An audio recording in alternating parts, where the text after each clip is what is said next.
Bien, allez, je vous propose de commencer, eu égard à celles et ceux qui sont arrivés à l'heure. Alors déjà, merci à toutes et à tous pour votre présence. Certains ont décidé de sacrifier une partie de leur pause déjeuner pour être avec nous. C'est très appréciable, je vous en remercie. Est-ce que tout le monde m'entend bien? C'est bon, je vois des hochements de tête, c'est bon, nickel, top. Bienvenue à nouveau, comme je vous le disais, pour cette table ronde qui s'inscrit, on va dire, tout ce qui tourne autour de l'empreinte environnementale de l'IoT. Donc une table ronde intitulée Éco-conception ACV, comment réduire l'impact environnemental des projets IoT. Bon, je ne vous apprends rien, mais aujourd'hui, le numérique et l'IoT, l'intelligence artificielle, derrière toutes ces nouvelles technologies, cachent une empreinte environnementale à prendre en compte, qui a un impact fort justement sur l'ensemble de la chaîne de production, que ce soit à partir de la fabrication des objets jusqu'à leur exploitation, et j'en passe et des meilleurs. La question qu'on va se poser aujourd'hui, c'est justement comment est-ce qu'on peut réduire cet impact environnemental. Et pour ce faire, je vous demande d'accueillir nos 4 intervenants, à commencer par Erwan Fanja. Bonjour Erwan, vous êtes Bonjour. coordinateur technique du service sobriété numérique à l'ADEME. Alors l'ADEME, je pense que c'est assez connu du grand public, parce qu'en plus vous faites de la publicité, j'ai vu en ce moment, justement sur l'impact numérique. Fabienne Lefebvre, à vos côtés, chargée de mission en évaluation environnementale pour Mavana. Bonjour Fabienne. Bonjour. Enchanté. Thomas Gauthier, juste à côté de moi, associé dirigeant de Altior. Donc je précise, alors pardon, pour Fabienne, j'ai pas dit, Mavana est une entreprise spécialisée dans la transition numérique et écologique. Et vous accompagnez les entreprises et les collectivités pour réduire leur empreinte carbone et adapter des solutions numériques responsables. Et Altior, Thomas, bonjour. Bonjour. Vous êtes une entreprise spécialisée dans la conception, l'industrialisation, la fabrication d'objets électroniques et connectés. Donc oui, vous accompagnez aussi des entreprises et des startups pour transformer leurs idées, mais vous faites aussi de la production, de la fabrication, ce qui a sa petite importance. On a 2 sites de production. Ouais. Voilà, parce que c'est un peu la différence comparée aux autres intervenants. Et pour conclure, Firmin Daumont, vous êtes ingénieur ACV éco-conception, référent service numérique pour LCIE Bureau Veritas, donc un laboratoire spécialisé dans les tests, la certification et l'évaluation de la conformité des produits électriques et électroniques. Bonjour à vous également. Bonjour à tous. Bien, ce que je vous propose, c'est sur les 45 minutes qu'on va avoir, c'est poser un peu les bases du sujet avec nos intervenants, mais je vais demander à mon acolyte à la technique s'il veut bien afficher le QR code. Alors, je vais peut-être aussi vous demander, je ne sais pas si vous pouvez vous décaler pour que tout le monde puisse le scanner. En fait, comme j'aime souvent à dire, cet événement est avant tout fait pour vous. En scannant ce QR code, vous avez accès à une plateforme numérique, pardon Fabienne, à une plateforme numérique, pas besoin d'installer ou de télécharger quoi que ce soit ou de créer un compte, qui vous permet de poser des questions en direct. Donc j'essaierai de vous donner la parole directement dans la salle, mais je sais que voilà, tout le monde n'est pas forcément à l'aise en public, donc vous pouvez utiliser cet outil et j'essaierai de prendre un maximum de questions pour avoir une interaction la plus complète possible. C'est tout bon? Merci Fabienne. Alors, je propose de commencer par définir le sujet, puisque peut-être que tout le monde n'a pas le même niveau d'information sur notre thématique. Donc, peut-être commencer par Erwan. Quel est l'impact environnemental du numérique en France aujourd'hui, en particulier l'IoT, parce qu'on dit qu'il a un impact environnemental, mais à quel point il en a un? Bonjour Erwan. Bonjour à toutes et à tous. Donc Erwan Fanja, je travaille à l'ADEME, l'Agence pour la transition écologique. Je travaille dans un service qui s'appelle le service sobriété numérique. Et donc effectivement, en termes d'impact, le numérique a un impact qui est bien là et qui est important et qui est croissant. Donc en 2022, l'impact environnemental du numérique, c'est, quand on regarde notamment l'indicateur gaz à effet de serre, c'est 29,5 millions de tonnes d'équivalent CO2. C'est 4,5% de l'empreinte carbone française, donc c'est quand même loin d'être négligeable. C'est 11% de la consommation électrique. Et puis c'est des impacts aussi importants, et on a pu le voir ce matin dans une autre conférence sur les métaux et l'épuisement des ressources. Quand on pondère tous ces indicateurs, celui qui ressort le plus, c'est justement l'indicateur métaux et ressources. Et là-dedans, l'IoT a un impact qui est là aussi. C'est un peu moins de 1 million de tonnes équivalent CO2 aujourd'hui. Il y a à peu près 330 millions d'équipements IoT en France en 2024, avec des taux de croissance extrêmement forts, puisqu'on s'attend à 2,5 milliards d'équipements IoT en 2050, et ce qui représenterait un impact environnemental donc on est à 0,93 aujourd'hui et de presque 6 millions de tonnes en 2050. Donc l'IoT aujourd'hui, quand on compare à tout le reste des équipements, c'est 3%, donc c'est quand même assez faible. Mais avec les taux de croissance qui sont beaucoup plus forts sur l'IoT que sur les autres équipements, on passerait à presque 25% en 2050. Donc c'est un vrai enjeu, avec derrière des enjeux d'éco-conception. Voilà, donc c'est vraiment exponentiel, si c'est très important qu'on s'en préoccupe d'ores et déjà. Donc merci Erwan donc, pour la partie impact environnemental qu'on vient de définir, mais il y a deux autres mots-clés, c'est éco-conception et ACV. Et je me tourne vers nos autres intervenants. Quand on parle d'ACV et d'éco-conception, pour qu'on soit bien tous raccords, de quoi est-ce qu'on parle? Je ne sais pas qui veut se lancer, Fabienne? Allez, j'y vais. Allez, je t'en prie. Donc ACV, c'est l'acronyme pour analyse de cycle de vie. Et l'ACV, c'est la mesure, quelque part, de l'empreinte environnementale d'un objet ou d'un service au cours de toute sa durée de vie. Donc on dit du berceau au tombeau. Et on va vraiment essayer de quantifier la totalité des procédés de fabrication des outils. L'éco-conception, c'est s'intéresser à la réduction de cette empreinte environnementale pour les biens et les services dès la phase de conception des objets et en ayant pour objectif de la réduire au maximum. Voilà. Et ce qui était intéressant quand on a préparé, tu disais que l'impact environnemental, pour appuyer ce que disait Erwan, ce n'est pas que l'empreinte carbone, parce que c'est un terme qu'on entend beaucoup, mais ça va au-delà, justement. Tout à fait. Donc, quand on mesure l'empreinte carbone, on va s'intéresser seulement à l'indicateur gaz à effet de serre. Quand on fait une analyse de cycle de vie, nous, on utilise la méthodologie PEF, qui est une méthodologie de la Commission européenne, et on va quantifier l'impact environnemental sur 16 indicateurs. Donc effectivement, on a par exemple la consommation d'eau ou l'épuisement des ressources abiotiques, métaux, minéraux ou l'épuisement des ressources fossiles. Donc ça, c'est des exemples d'indicateurs. L'idée étant de conseiller aux entreprises de travailler sur tous ces indicateurs-là. C'est-à-dire que si on ne s'intéresse qu'à l'indicateur changement climatique, on risque potentiellement d'avoir des transferts d'impact sur d'autres indicateurs. Et c'est ça qu'on essaie d'éviter aussi quand on fait de l'analyse de cycle de vie et qu'on conseille les entreprises. C'est ça, il y a une logique systémique, il faut voir la problématique dans son ensemble et pas que par un bout de la lorgnette, comme on dit. Alors voilà pour la définition, merci Fabienne. Et du coup Thomas, si en pratique on devait un peu expliquer comment se déroule une ACV concrètement, ça se passe comment? Alors bon, Fabienne a déjà un peu expliqué le concept donc du berceau au tombeau, donc de regarder l'intégralité du cycle de vie d'un produit. Alors nous on est plus experts de l'ACV produit que l'ACV des services, mais voilà, on va regarder que ce soit les phases de fabrication, les phases d'utilisation, les phases de mise au rebut, et on va regarder l'ensemble des impacts environnementaux liés à ces différentes phases-là. Donc ça va être la composition par exemple du produit.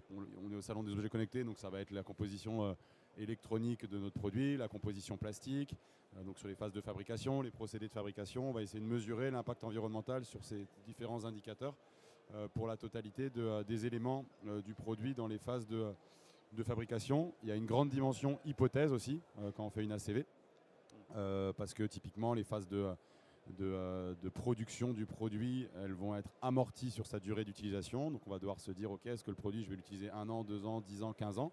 Ça va changer du simple au double. Si on l'utilise 2 fois plus longtemps, il y a certains indicateurs qui vont être divisés par 2. Donc les hypothèses doivent être réalistes par rapport au marché. Typiquement, si c'est un produit qui est voué à avoir une durée de vie de 2 ans et qu'on prend l'hypothèse de 10 ans dans l'analyse de cycle de vie, on va complètement biaiser les résultats. Ensuite, il y a les phases d'utilisation, parce que le produit, typiquement l'objet connecté, il va consommer de l'énergie pendant son utilisation. Typiquement, un smartphone, on va devoir le recharger. Alors, si on fait l'analyse de cycle de vie d'un smartphone, on va se rendre compte que les phases d'utilisation, c'est anecdotique. Maintenant, si on fait un produit qui écoute en permanence, un capteur qui écoute en permanence, ou un produit qui agit sur un système électrique dans un bâtiment par exemple, les phases d'utilisation elles vont être très importantes parce qu'il va consommer beaucoup d'énergie en permanence. Donc on va vraiment regarder l'ensemble de ces paramètres et on va essayer derrière d'en déduire les impacts environnementaux et derrière de tirer des conclusions. Typiquement, si je reprends l'exemple du smartphone, on sait que, alors, Fabienne a peut-être des chiffres ou Erwan, mais c'est environ 90% les phases de fabrication, je suppose, sur des objets de cet ordre de grandeur. Pardon. Ouais, un smartphone, c'est même plus, c'est 98%, c'est la phase de fabrication. Voilà, donc, Sur un smartphone. Hein. voilà. Après, en moyenne, c'est 80% sur les équipements. Donc 90% ou 98% sur un smartphone. Bon, typiquement, on va vraiment, si on veut faire de l'éco-conception, on va se concentrer quasi exclusivement sur ces phases-là, parce que c'est elles qui ont vraiment des impacts environnementaux. Donc voilà un peu en pratique comment ça fonctionne. Et pour un peu faire le lien avec ta prochaine question, pour faire ça, on ne sort pas des informations de notre chapeau. Il y a des référentiels qui existent et je vais laisser, je crois que c'est Firmin et Erwan qui vont parler du sujet, mais je te laisse introduire. On n'a plus besoin de moi, tu fais un très bon animateur. Donc, ouais, c'est exactement ça. Donc effectivement, on comprend, donc il y a la fabrication, il y a l'utilisation qu'on en a. Et j'imagine que chaque produit étant différent, pour autant, il faut avoir des référentiels communs justement pour avoir une analyse qui soit plus cohérente et puis peut-être se servir dans une logique d'apprentissage et de créer une base de données. Et justement, Firmin, si tu peux nous dire quelques mots sur qu'est-ce qu'il existe justement aujourd'hui en termes de référentiels et d'outils pour aider à une analyse du cycle de vie si on débarque dans cet univers fascinant. Oui, il y a plusieurs référentiels qui existent, notamment référentiel de fournisseurs d'accès à Internet, qui est exclusivement, par exemple, pour les opérateurs et équipementiers qui travaillent sur l'analyse de cycle de vie. Donc on a développé ça avec l'ADEME. Et il y a d'autres référentiels comme le référentiel Data Center et Cloud aussi, qui permet de mesurer ces aspects-là. Et aussi réseau d'entreprise.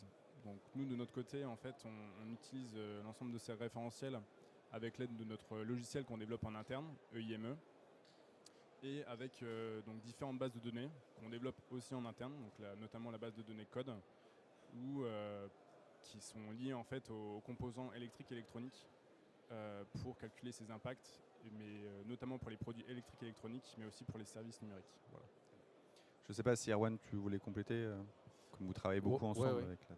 Effectivement, il y a tous les référentiels qu'on appelle les RCP, notamment qu'on a développé à l'ADEME, mais il y a aussi d'autres méthodologies ACV. Il y a la norme ACV ISO qui existe, et puis il y a tout un travail qui est fait par l'ITU pour développer des méthodologies de mesure d'impact environnemental. Donc il y a ces choses-là. Et sur les services numériques, vous avez le RGESN, Règlement général d'éco-conception des services numériques, que vous retrouverez sur le site de l'ARCEP et qui est sorti il y a un peu plus d'un an et qui donne une centaine de bonnes pratiques pour aller faire de l'éco-conception des services numériques.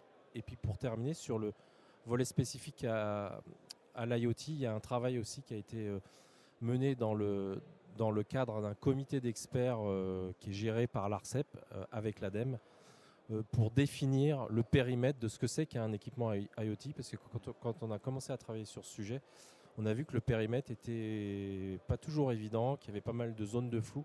Et donc là, il y a une méthodologie pas à pas pour bien définir ce que c'est qu'un équipement IoT. Et donc vous retrouverez tout ce travail sur le site de l'ARCEP.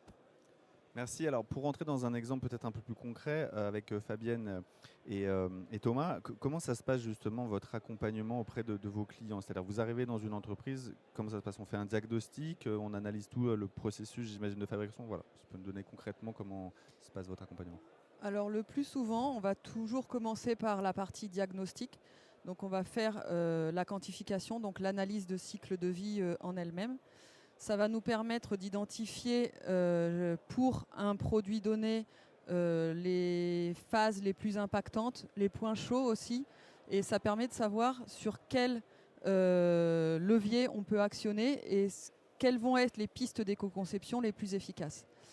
Donc une fois qu'on a vraiment cette quantification-là, on fait un retour à l'entreprise et derrière on travaille conjointement sur des pistes d'éco-conception. Et là, pour le coup, on va travailler avec l'entreprise puisque c'est elle qui va connaître ces processus, là où c'est le plus facile aussi d'agir et là où c'est possible pour eux d'agir d'un point de vue coût et d'un point de vue technique.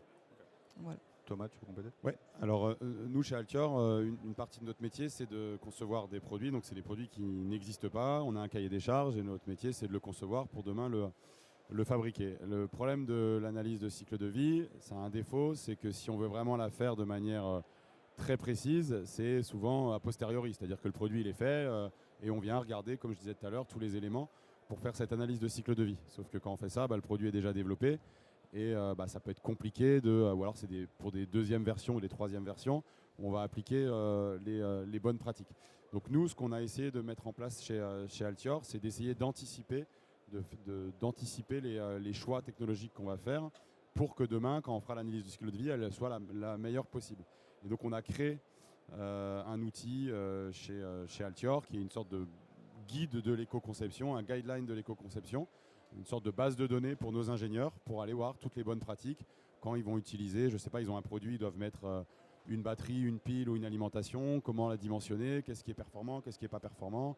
Ils doivent choisir une matière qui doit être robuste, est-ce qu'ils doivent utiliser du verre, du plastique ou ainsi de suite. Donc on a une sorte de librairie interne pour faire des choix d'éco-conception. Comme ça, quand on va faire l'analyse de cycle de vie, on aura maximisé les chances d'avoir les résultats les meilleurs possibles. On a aussi ce qu'on appelle une checklist d'éco-conception qui est obligatoire pour tous les ingénieurs, que ce soit mécanique ou électronique. Donc ils doivent, au moment dans les livrables et dans les phases de développement du produit, ils doivent aller vérifier qu'ils ont bien respecté tel ou tel critère. Et chose qu'on peut faire aussi, aller encore plus loin, parce que nous souvent chez Altior, on reçoit des cahiers des charges de la part de nos clients et notre métier c'est de donner vie à ce produit-là. Un cahier des charges client, des fois ça fait 4 lignes, des fois ça fait 50 pages. Et il y a énormément d'impacts environnementaux qui sont aussi liés à l'utilisation et aux besoins définis par le client. Typiquement, un client qui va venir vous voir et qui va dire j'ai besoin d'un capteur et je veux que ce capteur il remonte une donnée de température toutes les 500 millisecondes, la consommation du produit, ça ne va pas être la même que si il remonte une température tous les 20 minutes. Donc on a aussi un rôle un peu d'accompagnement auprès de nos clients sur les usages pour essayer de faire infléchir des éléments du cahier des charges pour se dire est-ce que tu as vraiment besoin que ton produit il soit en temps réel comme ça? Est-ce que finalement, si on change tel ou tel critère de ton cahier des charges, on va pouvoir minimiser l'impact environnemental? Donc on a aussi ce rôle d'infléchir le cahier des charges des clients. Donc première étape, essayer de faire un produit le plus éco-conçu à cahier des charges donné. Et deuxième étape, essayer, pourquoi pas, d'aller tweaker quelques éléments du cahier des charges pour aller encore gagner des points d'impact environnemental sur le produit.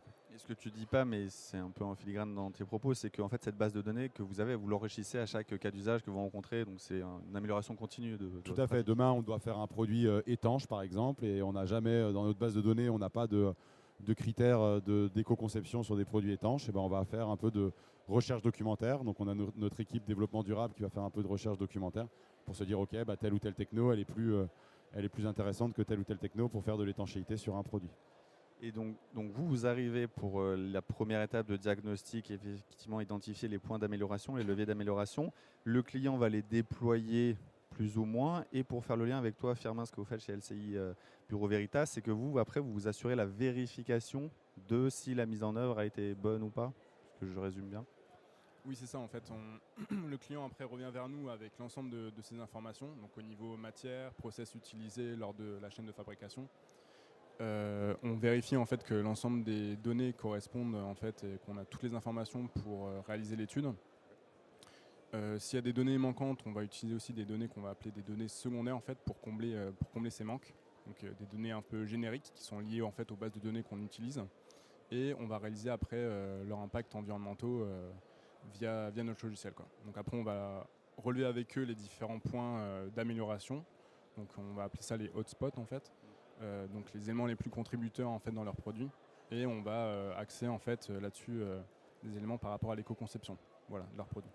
Je vois que Thomas, le micro dérange. Fabienne, je ne sais pas si tu voulais réagir après. Pas forcément. Non. Thomas, je t'en prie. Ouais, juste parce que j'ai oublié de parler d'un sujet. En fait, dans le monde des produits électroniques, comme on le disait tout à l'heure, très souvent, alors c'est pas exclusivement, mais très souvent, c'est les phases de fabrication qui représentent l'impact environnemental le plus important. Et donc, du coup, vu que c'est les phases de fabrication, la durée de vie du produit va avoir un impact énorme sur justement cet impact environnemental du produit. Et donc du coup, le fait de pouvoir reconditionner des produits, réutiliser des produits, les rendre les plus durables, déjà les rendre les plus durables possibles, et ensuite, lorsqu'ils sont en fin de leur première vie, de pouvoir engager une deuxième ou une troisième vie, c'est essentiel. Et en fait, il n'y a pas 15 000 solutions de réduire l'impact environnemental des produits électroniques que le fait de maximiser la durée de vie ou d'essayer d'en prévoir plusieurs. Et chez Altior, on se pose une question au début d'un projet. Ça fait pas longtemps qu'on fait ça parce que c'est un peu ce qu'on a appris aussi au fur et à mesure des différents sujets. On se pose une question démontabilité versus réparabilité. Parce que qui dit éco-conception, souvent on se dit ouais, faut que le produit soit facilement démontable, que je puisse facilement le démanteler pour pouvoir lui donner une seconde vie ou quoi que ce soit. Mais si en vrai tu fais un produit, un mini capteur qui fait 3 cm de long, qui est collé tout là-haut, même si ton produit il est réparable, jamais personne n'ira le chercher pour le réparer. Parce que la moitié des gens, ils ne savent même plus où il est. Donc là, c'est vraiment la durabilité. C'est de se dire, ce capteur, de toute façon, il sera là et il sera toujours là. Donc l'enjeu, c'est de faire en sorte qu'il remonte ses données pendant 15 ans, 20 ans, 30 ans, sans avoir besoin de faire potentiellement de la maintenance, avec une électronique le plus robuste possible. Et en vrai, la démontabilité ou la réparabilité, il n'y a pas vraiment d'enjeu sur ce projet-là. Donc c'est vraiment important, selon la typologie de projet, de voir c'est quoi les enjeux par rapport à l'utilisation du produit sur le marché, quoi. C'est ça, ça rejoint ce que tu disais sur l'utilisation en lien avec la fabrication. C'est qu'il faut aussi, c'est pas que théorique, c'est aussi concret. Il faut qu'on se projette sur l'utilisation, j'ai envie de dire, sur le terrain du produit pour voir si la préconisation est pertinente ou pas.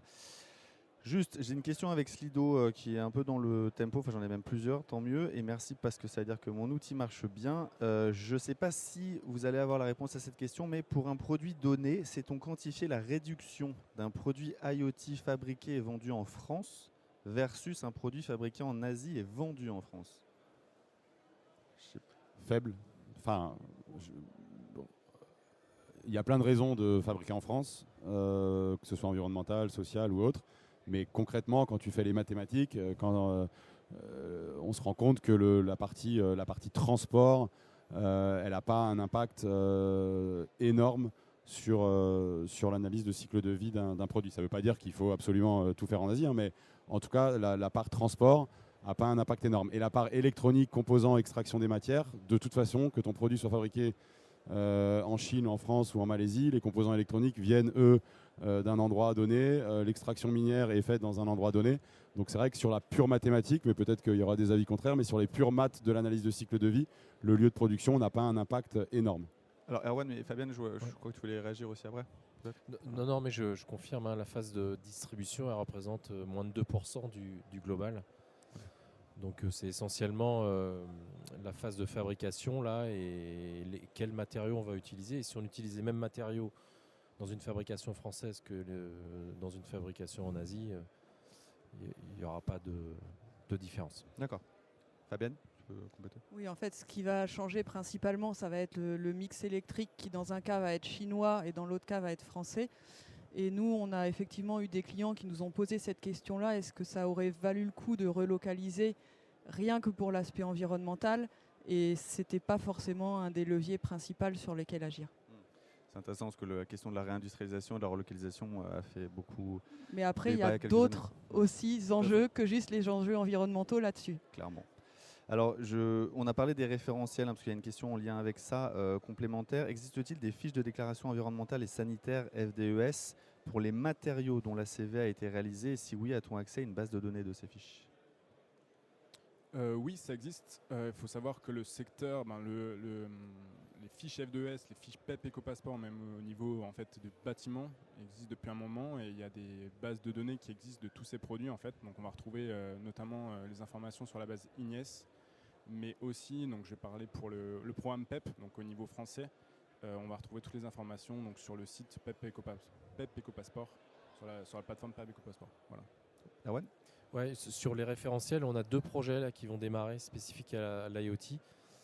Un premier projet, c'est un RCP, donc Firma en a parlé tout à l'heure. Donc il y a plein de RCP qui existent, FAI, Data Center, Service Cloud, etc., etc. Et là, on va en lancer un sur l'IoT.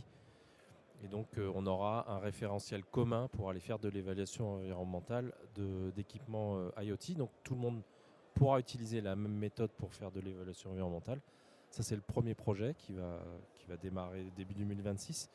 Et le deuxième projet, c'est de faire le pendant du RGESN, donc référentiel général d'éco-conception des services numériques, mais là sur les équipements électroniques. Donc ça se rappellera le RG3E, référentiel général des équipements électroniques. Et donc ça va démarrer aussi en octobre ou en novembre.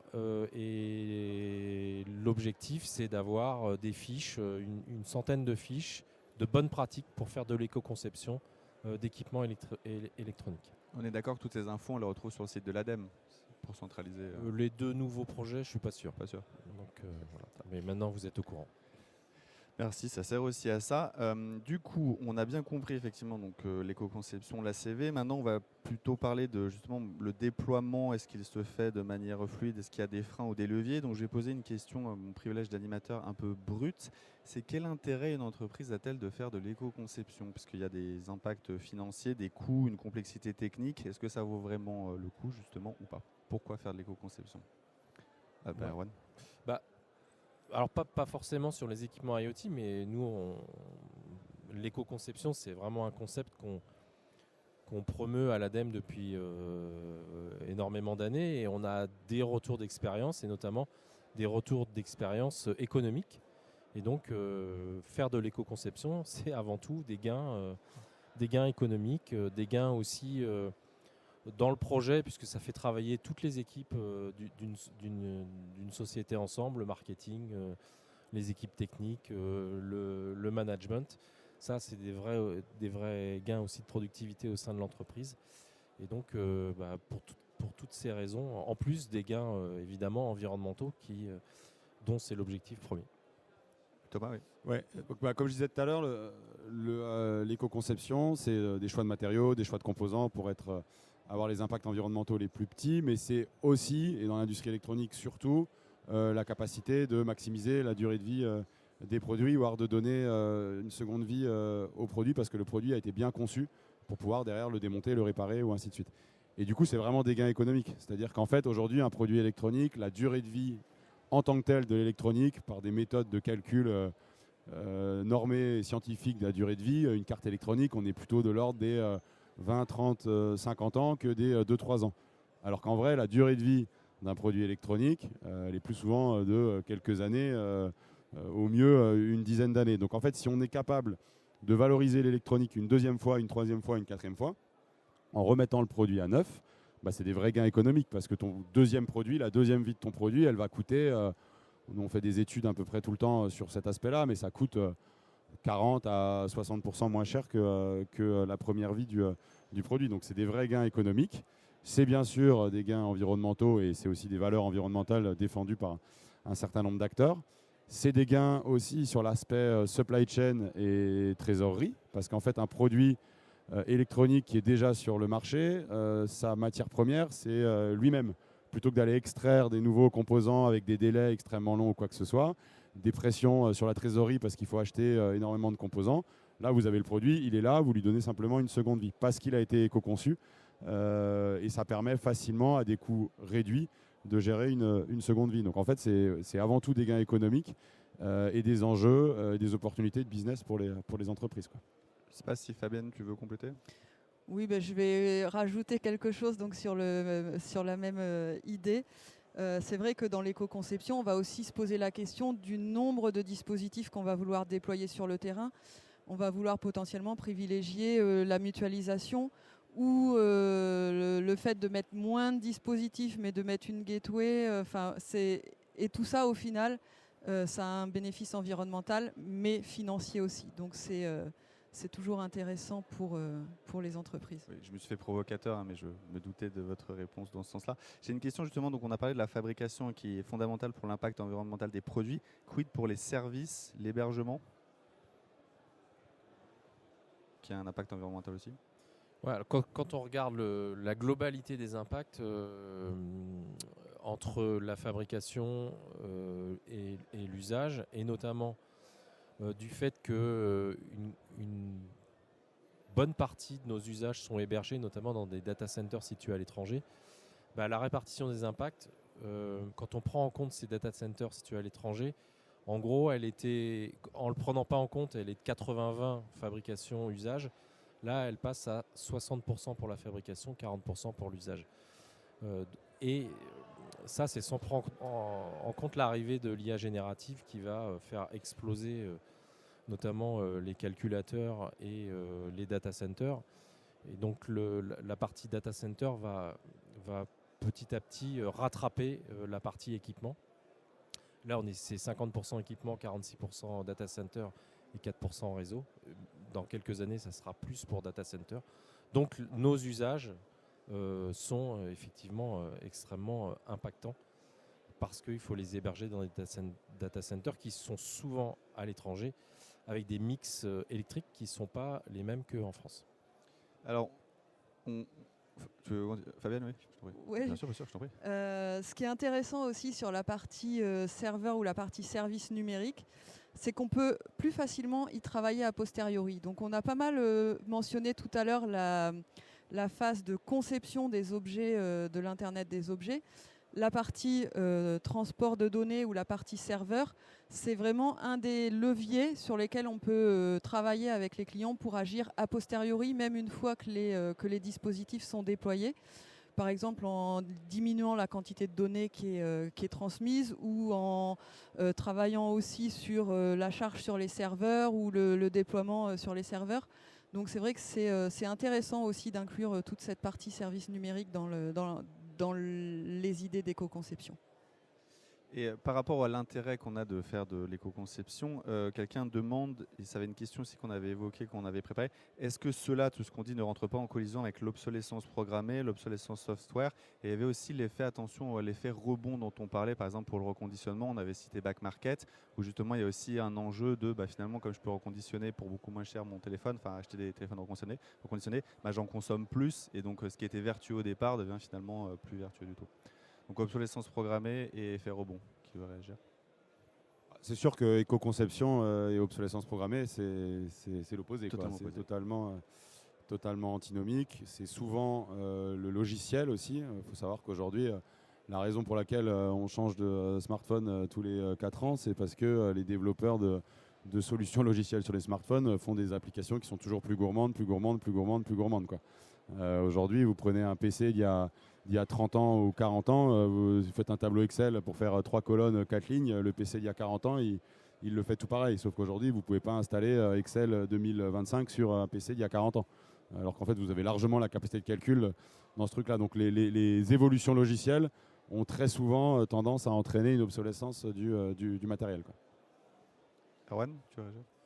Ouais, peut-être une réaction sur les effets rebonds parce que c'est quand même un phénomène dans le numérique qui est extrêmement fort et donc il faut vraiment prendre en compte cette typologie d'effets. Et effectivement, il y a des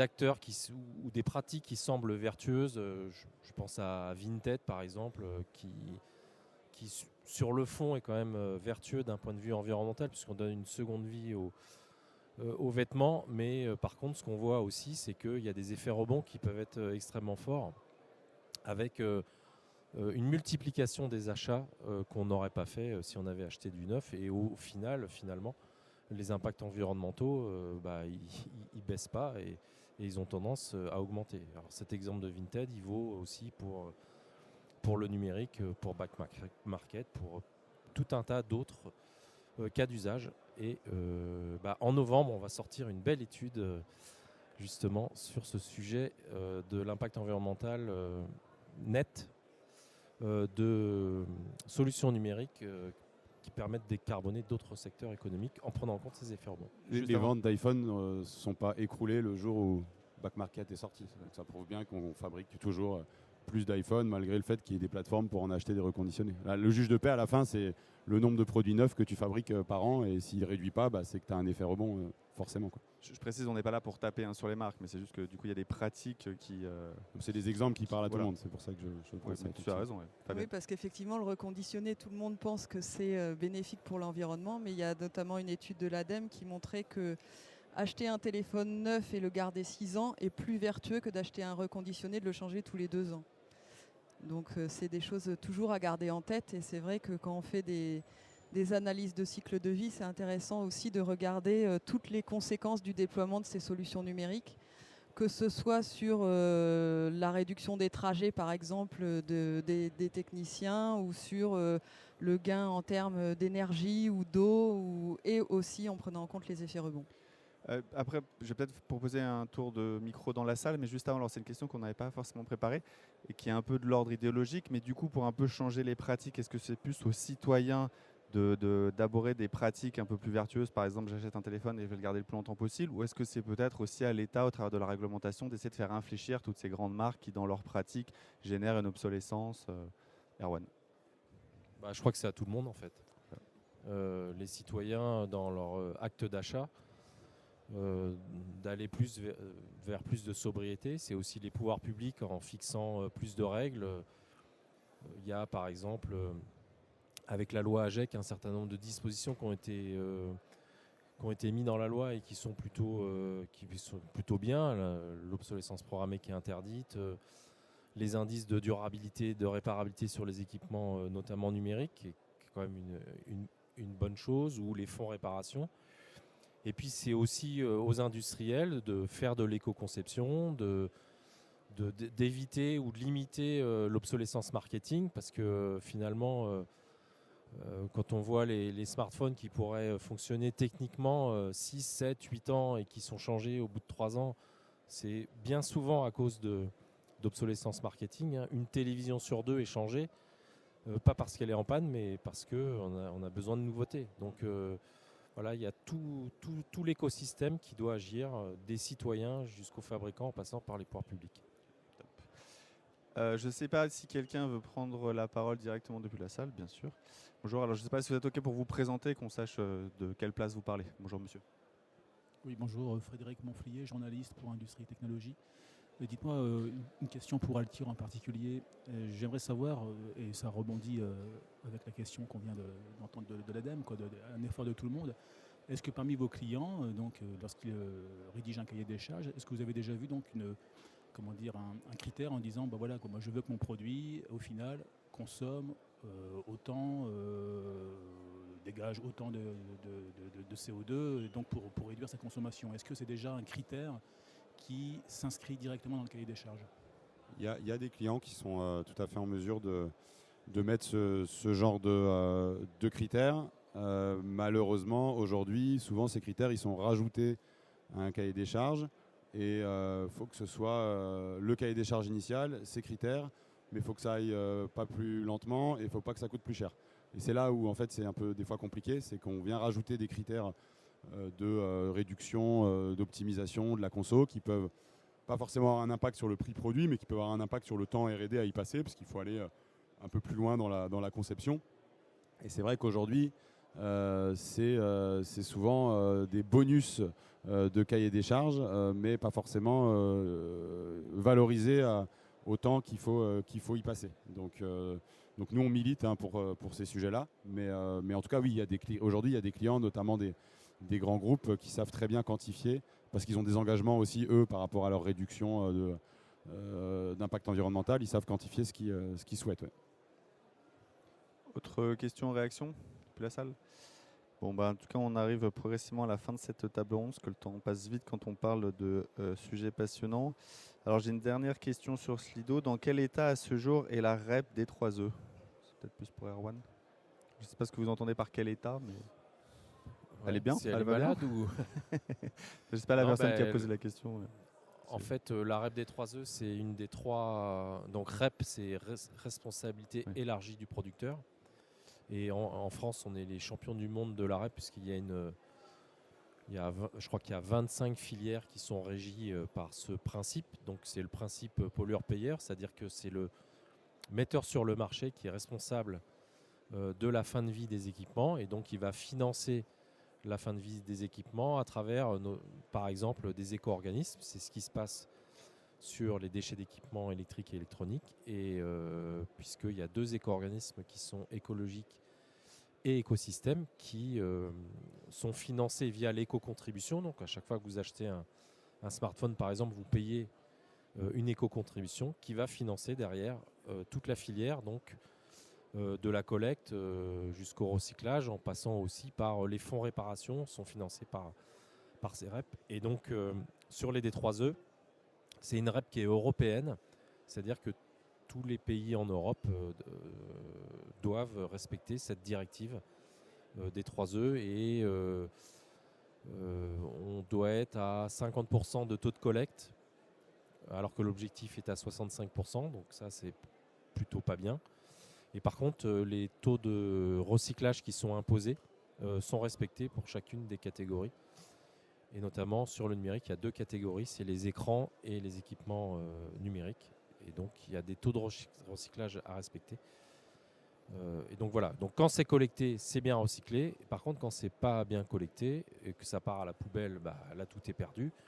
Et quand ça va chez un ferrailleur, il récupère une petite partie en recyclage et une grosse partie est perdue. Il y a quelque chose que tu as dit, la France, on est champion. Si on compare à d'autres pays en Europe, on se positionne comment la France? Pas pour faire comparer, on est les meilleurs, mais quand je dis on est champion, c'est-à-dire qu'on est le seul pays à avoir autant de filières gérées par des REP. Donc 25 filières, c'est énorme, alors qu'au niveau européen, il n'y a que 3 filières qui ont une directive. Après, sur la REP des 3E, on se trouve dans la moyenne des pays européens dans les taux de collecte et dans les taux de recyclage. Okay. Mais alors peut-être en guise de conclusion, ce que je vous propose, c'est chacun votre tour. Si vous aviez un conseil à donner, qui fait un peu aussi synthèse de tout ce qu'on s'est dit, un conseil à donner à un porteur de projet IoT qui veut réduire son impact environnemental, et je propose de commencer par toi, Thomas. Venez le faire chez Altior. Non, mais d'intégrer effectivement, c'est dans le sens de la question, d'intégrer ces problématiques dès les phases initiales, parce que pour le coup, quand on pense à ces sujets-là dès la première conception du produit, on peut faire énormément de gains, on peut anticiper énormément de choses. Ça ne coûte pas beaucoup plus cher, surtout si on a de l'expérience. Donc voilà, c'est vraiment de prendre en compte ces sujets très tôt. C'est très compliqué de revenir au bout de 6 mois de développement ou 1 an de développement, voire même au moment de la mise sur le marché du produit, de dire « Ah ouais, mais en fait, est-ce qu'on ne pourrait pas améliorer l'impact environnemental du produit ?» C'est très compliqué, ça peut coûter très cher, alors que si on l'avait pensé dès le début, ça aurait été assez simple à mettre en œuvre. Firmin. Ouais, je partage complètement. Du coup, travailler en avance de phase, c'est super important. Le mot que j'ai à dire, moi, c'est l'équipement en fait qu'on a déjà.